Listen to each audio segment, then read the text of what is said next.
हम सोच रहे हैं रीडेवलप करने का, वो 70% दे रहा है या 60% दे रहा है, बट अल्टीमेटली जब तक घर बन के आपको हाथ में नहीं आए, जब तक तो आपका जीरो ही है।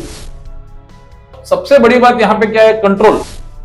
आप दोनों को मिलके वो प्रोजेक्ट को कंप्लीट करना है। हमको जब बिल्डर अपॉइंट करना हो या पीएमसी अपॉइंट करना हो या रीडेवलपमेंट के बारे में सक्सेसफुली आगे बढ़ने का एक मंत्र है, वो मंत्र इतना ही है कि हेलो नमस्कार, मैं आपका होस्ट और दोस्त सुनील शर्मा महासेवा न्यूज के पॉडकास्ट में आप सभी का स्वागत है।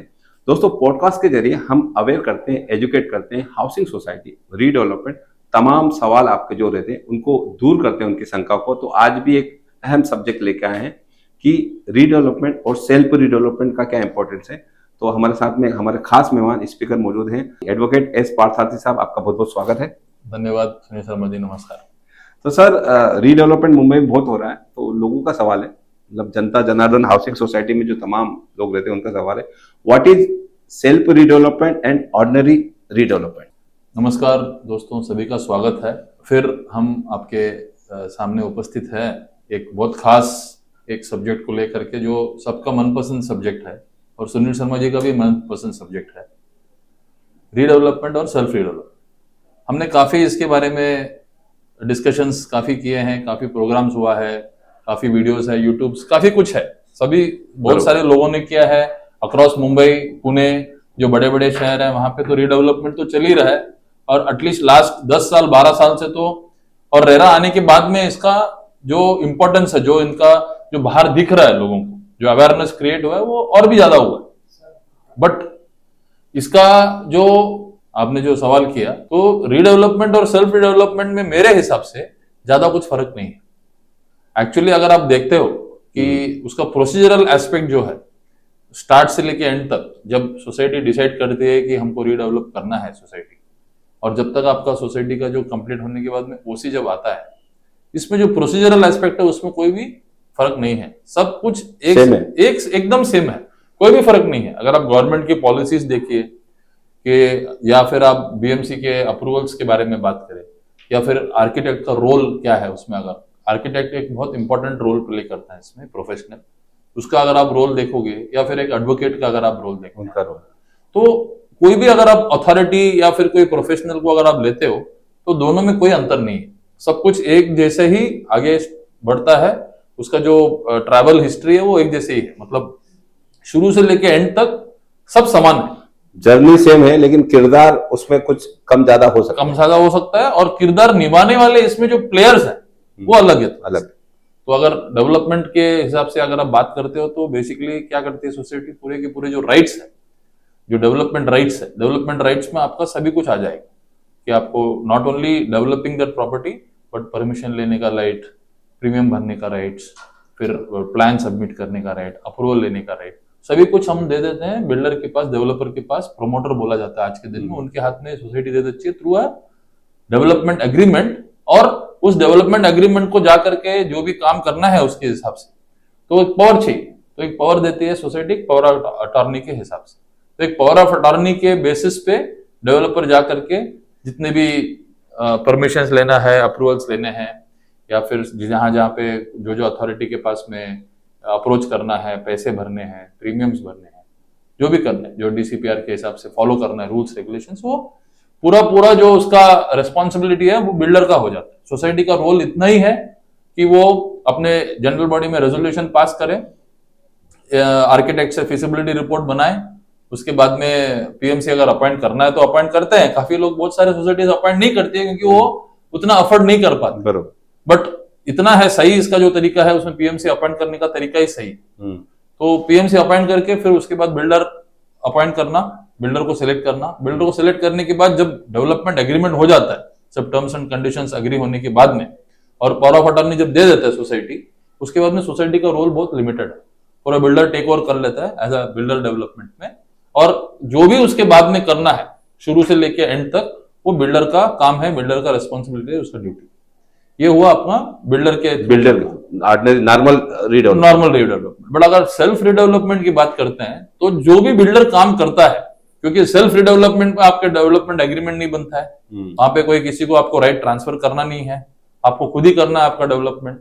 आपको जो भी अप्रूवल्स, परमिशंस, पैसे डालने हैं, जिसको अपॉइंट करना है, प्रोफेशनल है, आर्किटेक्ट है, जितने भी जो भी काम करने, जो बिल्डर अपने ऑफिस के थ्रू या अपने उनके जो ऑर्गेनाइजेशन के थ्रू करते थे, वो सब काम अभी सोसाइटी को खुद को करना है। सोसाइटी को खुद को करना है मतलब मेरा बोलने का मतलब ये नहीं है कि मेंबर्स को करना है, बट सोसाइटी इसका इनिशिएटिव लेती है और सोसाइटी ऐसे लोगों को अपॉइंट करती है।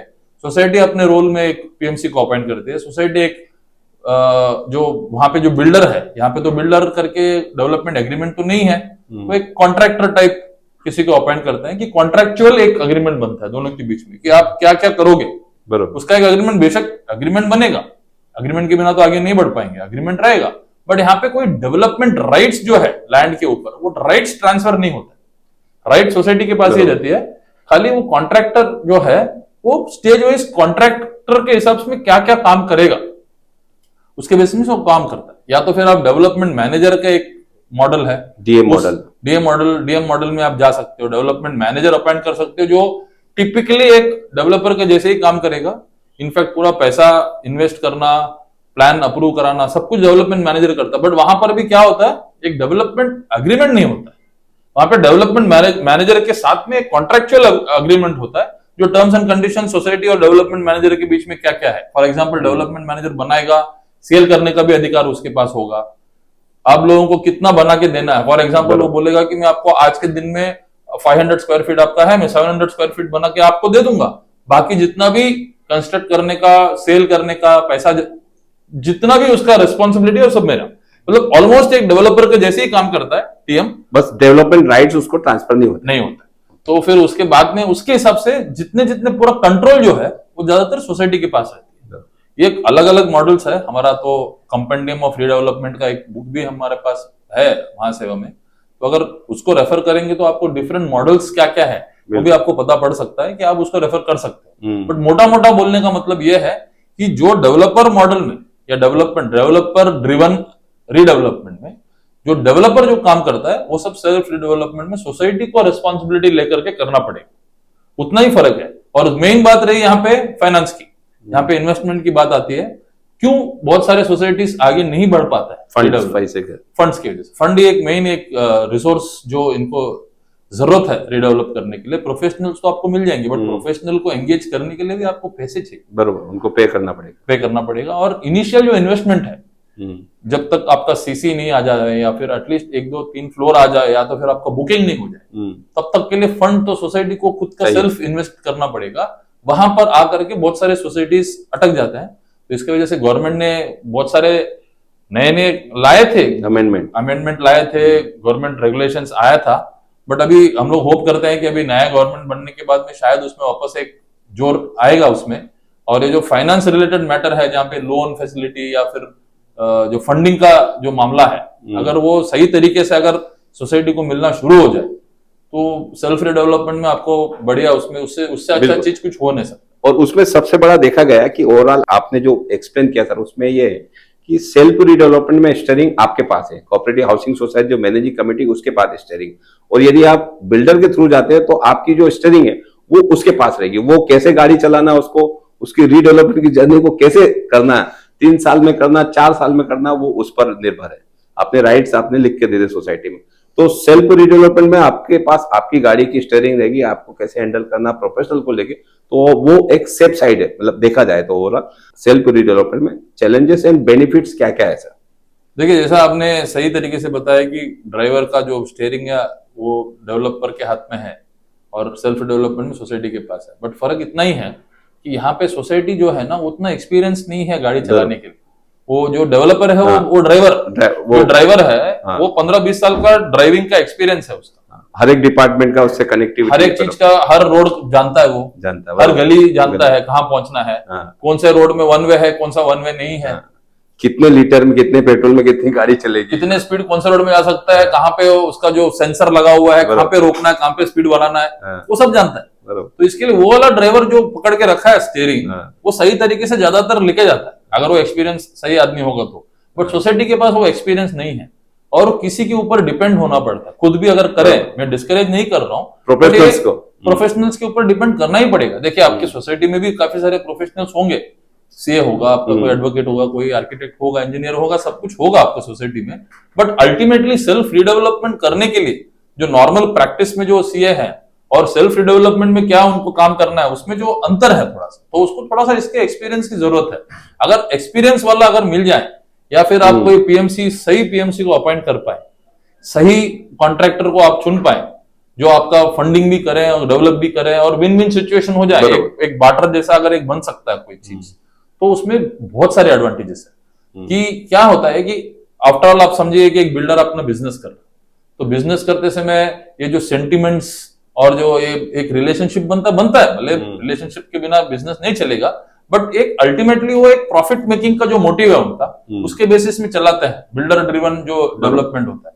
तो अल्टीमेटली उनके भी एक बॉटम लाइन है, वो भी सोचते हैं कि कम से कम एक 40-50% अगर मुझे इस प्रोजेक्ट से नहीं छूटेगा या 30-35% नहीं छूटेगा इस प्रोजेक्ट से, तो मैं फिर प्रोजेक्ट करने में मतलब नहीं है। एक 3 साल में एटलीस्ट एक 35-40% उस प्रोजेक्ट से छूटना चाहिए। एक 100 करोड़ का अगर प्रोजेक्ट है तो एक 25-30 करोड़ अगर नेट अगर प्रॉफिट उसको 20-25-30 करोड़ नहीं मिलेगा, तो बिल्डर मतलब नहीं है उसको काम करने का। एक अच्छा खासा जो डेवलपर होता है उसको वो ये मार्जिन लेके चलता है, इतना तो मार्जिन लेके चलते ही है। भले आज के दिन में थोड़ा मार्जिन कम हो गया, हमको सुनने में आया, बिल्डर फर्टर्निटी से बोला जाता है कि खर्चे बहुत ज्यादा बढ़ गए हैं, प्रीमियम्स बढ़ गए हैं, और बाकी के ऑलमोस्ट 40-45% जो खर्चा है प्रोजेक्ट का, वो अप्रूवल्स, प्रीमियम्स, गवर्नमेंट के टैक्सेस में इनको भरना पड़ रहा है। तो हमने देखा है कि काफी बढ़ गया एक्सपेंडिचर, बट बोलने का मतलब ये है कि वहां पर उनको पता है कि कैसे कॉस्ट एक्सपेंडिचर को मैनेज करना, तो बिल्डर मैनेज करके आगे बढ़ जाता है।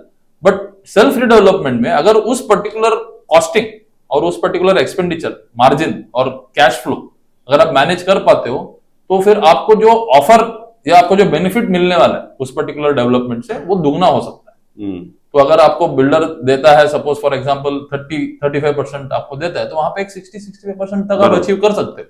एक्स्ट्रा एडिशनल एरिया की बात कर रहा हूँ, प्लस आपका जो कॉर्पस है, आपका रेंट है, फिर आपका जो मेंटेनेंस का चार्ज है, जो शायद कॉर्पस से आपका मेंटेनेंस भरने के लिए आप लोग इकट्ठा करते हो, बट ये यहाँ पे ऐसा हो सकता है कि अगला 25-30 साल का मेंटेनेंस फ्री आप रख सकते हो सेल्फ रिडेवलपमेंट। उतना पैसा आपको एक किटी, आपका एक कॉर्पस अपने आप से बन जाएगा।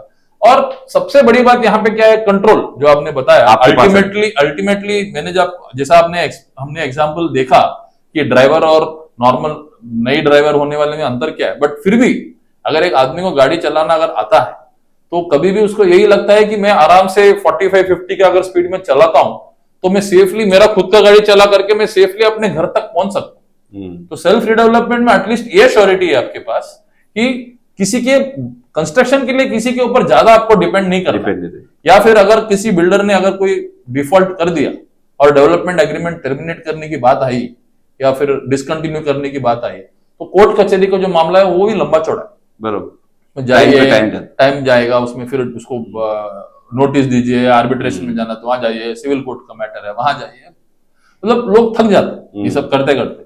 तो उस मामले को अगर आपको अगर लगता है कि उसको नहीं करना चाहिए और अपने ही हाथ में कंट्रोल होना चाहिए, भले मैं गाड़ी उतना अच्छा से नहीं चलाता हूं बट सेफली चला सकता हूं, तो आप सेल्फ रिडेवलपमेंट में जाइए, अपने हाथ में कंट्रोल रखिए, बिल्डिंग का एस्टिमेट्स बनाइए, माइलस्टोन्स आपके हिसाब से रखिए, एक अच्छा खासा जो पीएमसी है उसको आप हायर करिए और ऑटोमेटिकली आपका रिडेवलपमेंट जल्द से जल्द अच्छा रिडेवलपमेंट हो सकता है। क्वालिटी के हिसाब से भी मैं बता रहा हूँ, सभी तरीके से। बिल्कुल। और सेल्फ रिडेवलपमेंट के बहुत सारे एग्जांपल है, हमने हमारी महासेवा न्यूज पे देखेंगे तो बहुत सारी सक्सेसफुल स्टोरी, जहां पर लोगों को 300 के महाड़ा में ज्यादा मिलता है, तो 300 के जगह 800-900 मिल रहे हैं। तो एक जबरदस्त सेल्फ में आपको योगदान देना पड़ेगा। आपको हो सकते है कि इनिशियली जो आपको आईडीसीसी के लिए पैसा चाहिए वो मुंबई बैंक या कहीं से फंड नहीं मिलता, तो आपको सेल्फ कंट्रीब्यूशन का एक मॉडल है, आप लोग अरेंज करो, तो ये एक मॉडल है। तो उसमें आपको वो तो रिस्क आपको है वो लेना पड़ेगा। तो सर इसमें रीडेवलपमेंट हो या सेल्फ रिडेवलपमेंट में रोल्स ऑफ द प्रोफेशनल्स, मतलब प्रोफेशनल्स यदि नहीं रहेंगे तो मुश्किल है कि हाउसिंग सोसाइटी रीडेवलपमेंट कर सके या सेल्फ रिडेवलपमेंट करे। देखिए भी प्रोफेशनल का जो रोल है वो 2 तरीके है। एक तरीके का ये रोल है कि सोसाइटी, जैसा मैंने आपको बताया कि हर सोसाइटी अपने खुद के पीएमसी अपॉइंट नहीं कर पाती और उनको लगता भी है कि जरूरत नहीं, बट वो गलत है। हर पीएमसी, हर सोसाइटी को हर रीडेवलपमेंट के टाइम पे, भले वो सेल्फ हो या डेवलपर के रीडेवलपमेंट हो, पीएमसी का होना जरूरी है। क्योंकि जब पीएमसी अगर नहीं होगा तो पीएमसी क्या है कि आपका हैंड होल्डिंग है, बराबर, कि आपको वो ले जाता है शुरू से लेकर अंत तक सही सलामत, आपको आपके जो लास्ट फाइनल प्लेस है, आपका जो डेस्टिनेशन है, नया घर मिलने के लिए वही काम आएगा। जो हर समय जहां पर भी कुछ भी अगर प्रॉब्लम होता है या डिस्प्यूट होता है या फिर कुछ बिल्डर की तरफ से कुछ चूक होती है या फिर कोई बिल्डर ऐसा भी होता है कि लोगों को मालूम नहीं पड़ता है कि वो क्या कर रहा है, तो उसके ऊपर एक निगरानी रखने के हिसाब से और वहां पे एक ऑडिट करने के हिसाब से पीएमसी आपको जरूरत है। तो प्रोफेशनल जो होते हैं वो पीएमसी के अंदर, पीएमसी मतलब ऑटोमेटिकली आपका जो architect, engineer, advocate, chartered accountant, बाकी मैनेजर्स, आपके एडमिनिस्ट्रेटर्स, सब कुछ उसके अंदर आ गया। एक कंप्लीट पीएमसी अगर आप बताते हो तो हर प्रोफेशनल उस पीएमसी के अंदर होना चाहिए। ज्यादातर ऐसा कोई डेफिनेशन कहाँ पे दिया नहीं है और पीएमसी के पास ये सब होना चाहिए। ऐसा भी किधर गवर्नमेंट के कोई नॉर्म्स नहीं है आज के दिन में। हम नॉर्म्स बनाने के लिए काफी कोशिश चल रही है काफी टाइम से, बट आज तक बन नहीं पाई कि कौन सा किसको पीएमसी करके आप बुला सकते हो, कैटेगराइजेशन क्या हो सकता है, या फिर कौन सा पीएमसी रीडेवलपमेंट कर सकता है। ऐसा कोई मिनिमम रिक्वायरमेंट ऐसा किधर दिया नहीं है गवर्नमेंट ने। बट एक अच्छा कंपनी जो है जो रीडेवलपमेंट में एंगेज्ड है, तो एक अच्छा आर्किटेक्ट जिसका नेतृत्व, एक अच्छा आर्किटेक्ट का पीएमसी का मेजर 60-70% काम जो है वो आर्किटेक्ट का। तो एक अच्छा आर्किटेक्ट के नेतृत्व में अगर एक पीएमसी का कंपनी चल रहा है तो उसको आप हायर करिए, और हायर करने के बाद आप डिसाइड करिए कि उसको कहां तक, कौन से स्टेज तक उसको हायर करना है आपके साथ। आप ऐसा भी हो सकता है कि सिर्फ बिल्डर अपॉइंटमेंट तक एक पीएमसी को आप हायर करो, ऐसा हो सकता है कि सिर्फ सीसी लेने तक के लिए आप करो, क्योंकि आप बोलोगे कि मैंने अगर फुल सीसी ले लिया उसके बाद में कंस्ट्रक्शन का काम है तो मेरे को पूरा पीएमसी का जरूरत नहीं है, ऐसा भी हो सकता है। या फिर सिर्फ आप कंस्ट्रक्शन के टाइम पे पीएमसी को बोलो कि आप मुझे सिर्फ इंजीनियर का हेल्प चाहिए, ताकि एक स्ट्रक्चरल इंजीनियर जो होगा, जो कंस्ट्रक्शन स्टेज वाइज कैसा हो रहा है, सही मटेरियल यूज हो रहा है क्या, उसका क्वालिटी कैसा है, टाइमलाइंस के हिसाब से चल रहा है क्या, परमिशन सही तरीके से लिए है क्या, ये सब एक इंजीनियर का काम है। तो एक इंजीनियर का आप हेल्प ले सकते हो, वो भी एक प्रोफेशनल है। या फिर आइडियल सिचुएशन ये है कि आप जब से लेकर के शुरू होता है आपका रीडेवलपमेंट, जब से आपका अपॉइंटमेंट होता है एक डेवलपर, तब से लेके ओसी, जब तक वापस आप घर पे जाते हो चाबी लेकर, ऑक्यूपेशन सर्टिफिकेट, ओसी लेने का, ऑक्यूपेशन सर्टिफिकेट लेने तक का जो रोल है उसमें पीएमसी एक बहुत बड़ा रोल प्ले करता है, प्रोफेशनल्स बहुत बड़ा रोल प्ले करता है। तो बिल्डर ड्रिवन रीडेवलपमेंट में भी आपको पीएमसी आपके साथ में रखना जरूरी है। बट अब बात ऐसा आता है कि उसको पैसे कौन उसको पे करेगा, प्रोफेशनल फीस किसके ऊपर है? प्रोफेशनल फीस तो सोसाइटी को ही पे करना पड़ेगा। बट काफी सोसाइटीज क्या करता है कि बिल्डर पे करता है, बिल्डर सोसाइटी को पे करता है और सोसाइटी फिर उसको पे करती है। बट अल्टीमेटली तो दोनों को मालूम है, बिल्डर को भी पता है और पीएमसी को भी पता है कि कौन पे कर रहा है उसको। तो ये काफी बार ये भी देखा गया है कि दोनों बिल्डर और पीएमसी दोनों मिलजुल जाते हैं। अच्छा, फिर उसके हिसाब से भी बहुत सारे प्रॉब्लम्स होते हैं सोसाइटी में, बहुत सारे इनको फिर कोई तरीके का माइनस होना पड़ता है, कोई छोड़ना पड़ता है, सैक्रिफाइस करना पड़ता है, का बिल्डर चला गया बीच में, पीएमसी फिर बहुत सारे अनाप शनाप हो सकता है और होता भी, हमने देखा है काफी। तो सिचुएशन आइडियली ऐसा हो सकता है कि आपका जो किटी एक बनाई, हर समय रीडेवलपमेंट का अगर आप प्लान करते हो तो एक कॉर्पस आपके सोसाइटी में बनना चाहिए। आप चार्ज दे सके, आप पे कर सके, खुद चार्ज दे, आप किसी को हायर नहीं करें, और आपका पास पूरा कंट्रोल होना चाहिए पीएमसी का, तो ताकि पीएमसी आपका जैसा जो चाहिए आपको रिक्वायरमेंट, उसके हिसाब से पीएमसी काम। प्रोफेशनल वहां पे बहुत इंपॉर्टेंट है। सेल्फ डेवलपमेंट पे तो बोलने की जरूरत ही नहीं है, पीएमसी तो आपको रखना ही पड़ेगा, ज्यादा रिक्वायरमेंट है, पूरा रिक्वायरमेंट है। और इनफैक्ट ये सब जो है वो प्रोजेक्ट कॉस्ट के अंदर आ जाता है। बिल्डर के इसमें हम अपॉइंट करेंगे तो वो प्रोजेक्ट कॉस्ट में बिल्डर का नहीं आएगा, बट सेल्फ रिडेवलपमेंट में अगर हम अपॉइंट करते हैं पीएमसी को, वो तो हमको प्रोजेक्ट कॉस्ट के अंदर ही उसको इंक्लूड करना पड़ेगा, उसका कॉस्ट भी। उसके बाद में फिर अल्टीमेटली नेट प्रॉफिट जो आता है उसके हिसाब से हमको ऑफर हम निकाल सकते हैं सेल्फ रिडेवलपमेंट। बट बिल्डर का जो रिडेवलपमेंट होता है उसमें आप जो पीएमसी अपॉइंट करते हो, आपका कॉस्ट है, सोसाइटी का कॉस्ट है, एडिशनल कॉस्ट है। इसके लिए आप क्या करते हो, जब से आप शुरू करते हो आपके सोसाइटी में कि रीडेवलपमेंट का काम शुरू होने वाला है, उस काम शुरू होते ही आपको धीरे धीरे हर महीना हर एक मेंबर से थोड़ा एक कंट्रीब्यूशन रीडेवलपमेंट फंड एक बनाना चाहिए। और उस रीडेवलपमेंट फंड को लेकर के, भले वो पीएमसी का खर्चा हो या कोई लीगल एक्सपेंसेस एडिशनल हो या कोर्ट कचहरी का मामला हो या कोई मेंबर रिलेटेड कोई भी हो, उसमें आपको जो भी वो फंड आप क्रिएट करते हो, जो, क्योंकि देखिए अगर रीडेवलपमेंट का बात शुरू होता है तो कम से कम 3-4 साल तो लग जाता है कि उसको मुकाम तक पहुंचने के लिए। तो तब तक आपका एक अच्छा खासा एक कॉर्पस भी बन जाएगा और उस कॉर्पस के जरिए आप आपका प्रोफेशनल पीएमसी हायर कर सकते हो। तो ये मॉडल होना चाहिए। वो आपके हित की बात करेगी और आपके हित के बारे में बताएगी। तो अल्टीमेटली हमको देखिए, जो हम सोच रहे हैं रीडेवलप करने का, अगर हम बोलते हैं कि वो 70% दे रहा है या 60% दे रहा है, बट अल्टीमेटली जब तक घर बन के आपको हाथ में नहीं आए, जब तक तो आपका जीरो ही है, कोई परसेंटेज तो मिला नहीं आपको, क्योंकि पुराना घर तो जो था आपका वो भी टूट गया।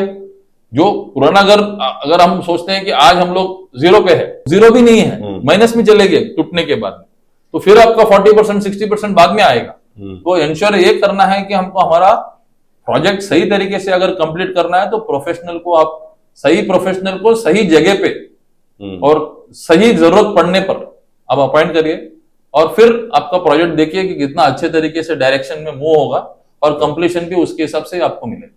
बिल्कुल, रीडेवलपमेंट हो या सेल्फ रीडेवलपमेंट, दोनों में आपको प्रोफेशनल की एक अहम जरूरत है।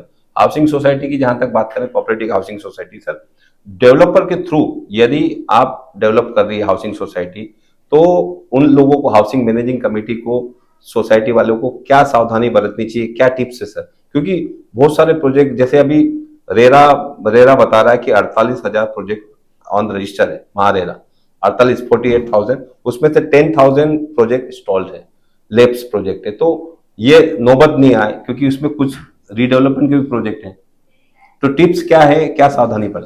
10,000 जो प्रोजेक्ट आप बता रहे हैं, उसमें कम से कम 50% से ज्यादा रीडेवलपमेंट के प्रोजेक्ट्स हैं, और इस रीडेवलपमेंट प्रोजेक्ट का स्टॉल होने का वजह काफी है। देखिए, हम ये नहीं बोल सकते हैं कि बहुत सारे बात ऐसी चलती है कि जीएसटी आ गया, फिर रेरा आ गया, डिमोनेटाइजेशन आ गया, इसके वजह से प्रोजेक्ट स्टॉल्ड है। ठीक है, ये सब तो अभी हाल में आया हुआ लास्ट 5-6 साल की बातें हैं, बट रीडेवलपमेंट तो करीब 15-18 साल से चल रहा है।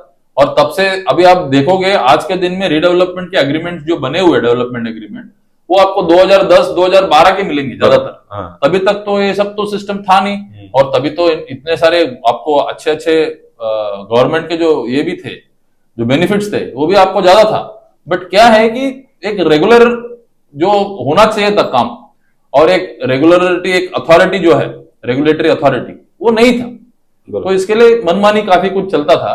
बट आज के दिन में रेरा तो है ही, रेरा को छोड़ करके हमको जब बिल्डर अपॉइंट करना हो या पीएमसी अपॉइंट करना हो या रीडेवलपमेंट के बारे में सक्सेसफुली आगे बढ़ने का एक मंत्र है। वो मंत्र इतना ही है कि आप जब भी कोई भी डेवलपर को अपॉइंट करते हो, आप ये मत सोच के अपॉइंट करिए कि हमको ज्यादा से ज्यादा बेनिफिट मिलना चाहिए। ये वाला माइंडसेट से आपको अपॉइंट नहीं करना चाहिए। आपको ये माइंडसेट से अपॉइंट करना चाहिए कि हमको एक बायर मिनिमम, हमने एक लाइन ड्रॉ किया है, हम हर समय एडिशनल कितना एरिया मिलेगा, हमको कितना ज्यादा से ज्यादा कॉर्पस मिलेगा, इस बात पे अगर आप फोकस करना शुरू कर देते हो, तो आप जो एक्चुअल जो इंपॉर्टेंट मैटर है वो हमारे नजर से हट जाता है, निकल जाता है। तो हमको फिर ये नहीं समझ में आता है कि ये बिल्डर अच्छा है या वो बिल्डर उससे अच्छा है, ये अच्छा नहीं है, वो पॉइंट हमसे हट जाता है जो एक्चुअल मेन पॉइंट है। तो जनरली हम लोग क्या सजेस्ट करते हैं कि आप एक अच्छा प्रोफेशनल को हायर करिए, आप टेंडरिंग सिस्टम सबसे पहला अपनाइए, लोगों को, बिल्डर को आगे टेंडर भरने दीजिए, ट्रांसपेरेंसी के हिसाब से एक्चुअली क्लोज टेंडर भरने दीजिए। जो प्रॉपर बिल्डर आपके पास आएगा वो ही टेंडर भर पाएगा। सिस्टम से फॉलो करिए, एक सिस्टम सेट करना जरूरी है। ओपन टेंडर में जा सकते हैं, पब्लिश में ओपन टेंडर नहीं, अब आप ओपन टेंडर मतलब पब्लिक नोटिस दे सकते हो, बट जब आप रिसीव करते हो ऑफर आप क्लोज टेंडर में ही लीजिए, बाद में आप उसको इवैल्यूएट करिए आपके कमिटी के अंदर कितनी बरोबर दोनों तरफ से जो आग बरोबर लगी तो वो उससे पता लगता है, क्लोज पता पड़ेगा, पता चले। तो उससे आप रिसीव करिए टेंडर रिसीव करने के बाद में ड्यू डिलिजेंस एक करना जरूरी है। हर डेवलपर का एक ड्यू डिलिजेंस रिपोर्ट बनता है कि नॉट ओनली उसका कितने प्रोजेक्ट्स उसने किए हैं, बट उसका कितना प्रोजेक्ट कंप्लीट हुआ है, कितना अटक गया है, फाइनेंशियल कैपेबिलिटीज क्या है, डायरेक्टर्स के नेटवर्क क्या है, हाँ, और कंपनी का नेटवर्क क्या लगाया, 3 साल में कैसा परफॉर्म किया, क्या प्रॉफिट हुआ कंपनी का, कहाँ पे कर्जा है, किधर डिफॉल्ट हुआ है, सिबिल का क्या रेटिंग है, काफी कुछ इसमें ड्यू डिलिजेंस में निकलता है आपका। तो एक कमिटी या सोसाइटी जो है उसको एक ड्यू डिलिजेंस रिपोर्ट हर समय एक बिल्डर का निकालना चाहिए। मैं ये नहीं बोल रहा हूँ कि ड्यू डिलिजेंस निकालने के बाद 100% सक्सेस होगा, बट एटलीस्ट जो फर्स्ट स्टेप है, जो लोगों को मालूम पड़े कि ये बिल्डर एटलीस्ट काम शुरू कर सकता है, बरोबर, ये एक बहुत इंपॉर्टेंट चीज होता है कि एक डेवलपर को अपॉइंट करने के हिसाब से। तो पीएमसी आपको हेल्प करेगा एक ड्यू डिलिजेंस रिपोर्ट निकाली है। ड्यू डिलिजेंस में जो नहीं बैठता है, बायर मिनिमम एक क्राइटेरिया होता है इसका, 1 2 3 4 पॉइंट के हिसाब से अगर आप दीजिए और आपको अगर लगता है कि 8 पॉइंट से कम अगर किसी को आया तो हम उसको नहीं रखेंगे हमारे पैनल के, हमारे इसमें शॉर्ट लिस्टिंग में नहीं रहेंगे।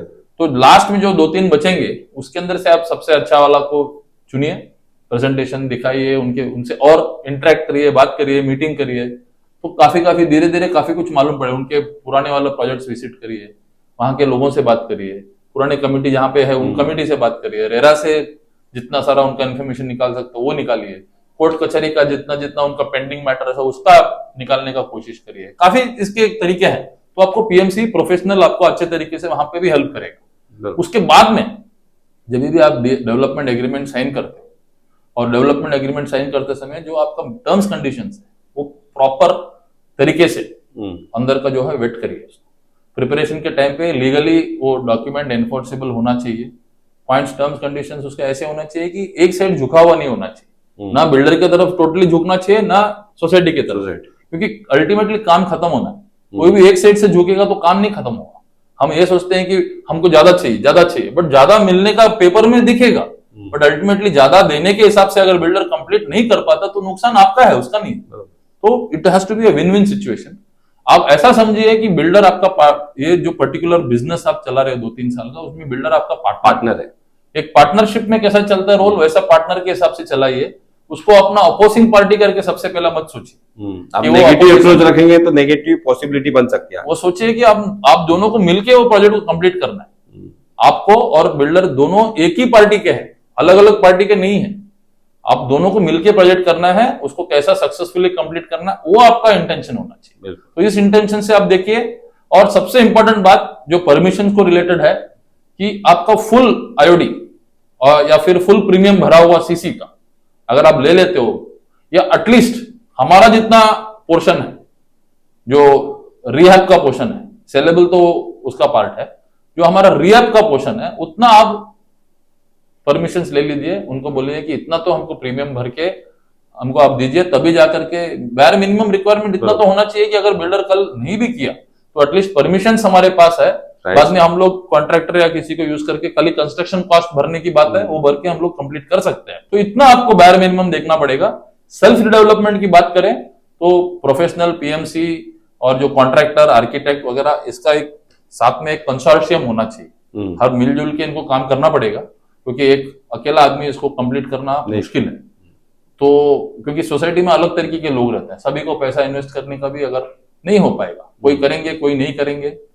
दो चीज वहां पे देखना है। बुकिंग जो है मैक्सिमम आप देखिए कम से कम 30 to 40% जो बुकिंग है सेलेबल यूनिट का सेल्फ रिडेवलपमेंट, वो अंदर के अंदर सोसाइटी के लोग को ही लेना चाहिए। अपने लोगों को लेने जैसा करिए ताकि आपका पैसा का इनफ्लो जल्दी आ सकता है उसमें, एक। और दूसरा, जो फाइनेंशियल पार्टनर है, एक फाइनेंशियल पार्टनर कोई ना कोई होगा, बैंक होगा, बैंक नहीं होगा तो आर्किटेक्ट होगा, पीएमसी होगा। तो उसके साथ में जो आप एग्रीमेंट कर रहे हो वो ऐसा देखिए कि दोनों के हित में विन विन सिचुएशन वहां पर भी हो, कि अगर वो पीएमसी पैसा इन्वेस्ट कर रहा है तो एटलीस्ट कम से कम एक 30-40% उसका भी शेयर रहेगा।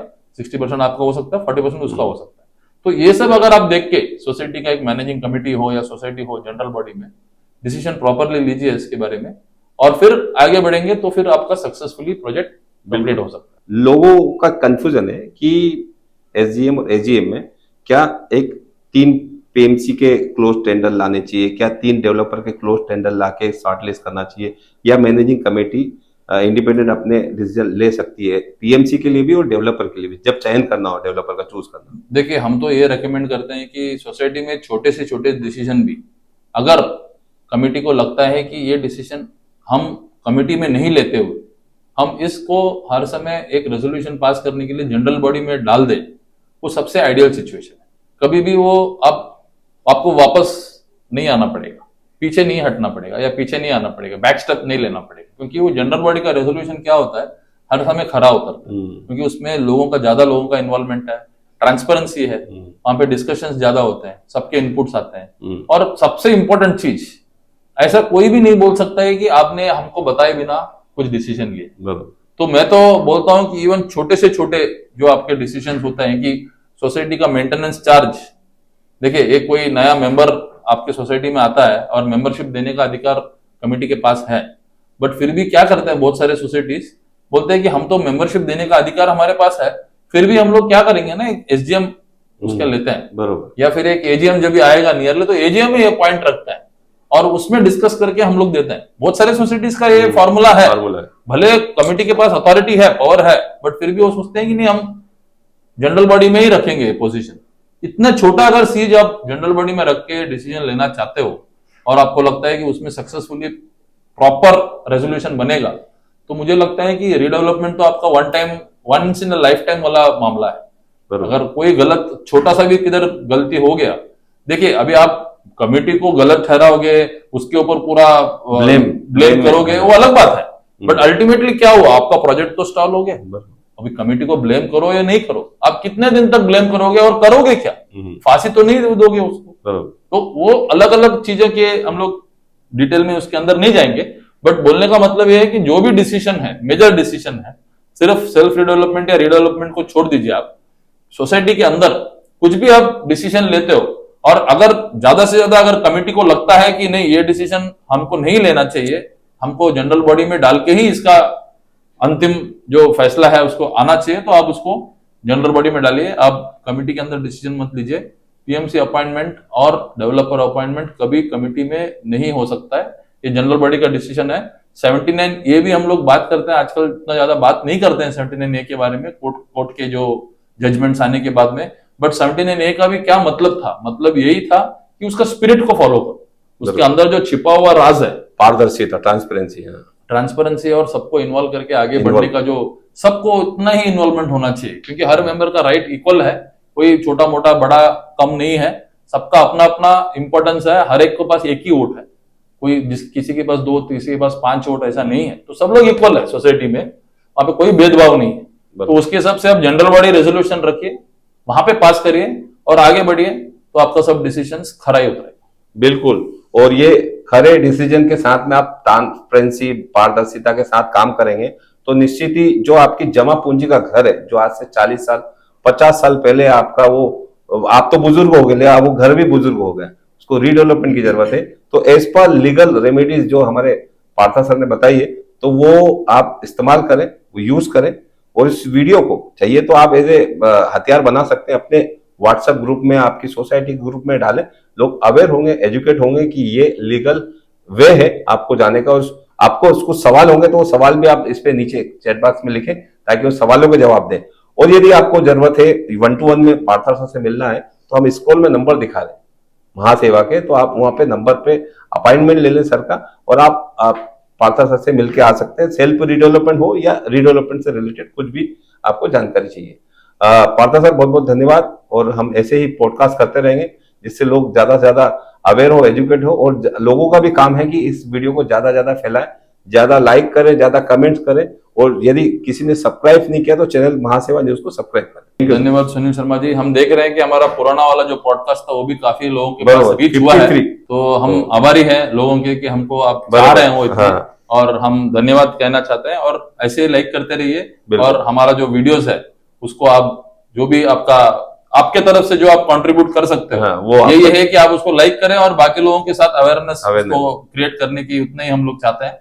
और इसका यूटिलिटी जितना है आप यूज करके अपना जो बेनिफिट है वो लेंगे, तो उसकी खुशी हमको उतनी ही हुई खुशी है। हमारा जो काम करने का मकसद है आपको अवेयर करने का, एजुकेशन का, वो कहीं ना कहीं हम उसमें सिद्ध साबित हो रहे हैं, कारगर साबित हो रहा है। थैंक यू, नमस्कार, थैंक यू।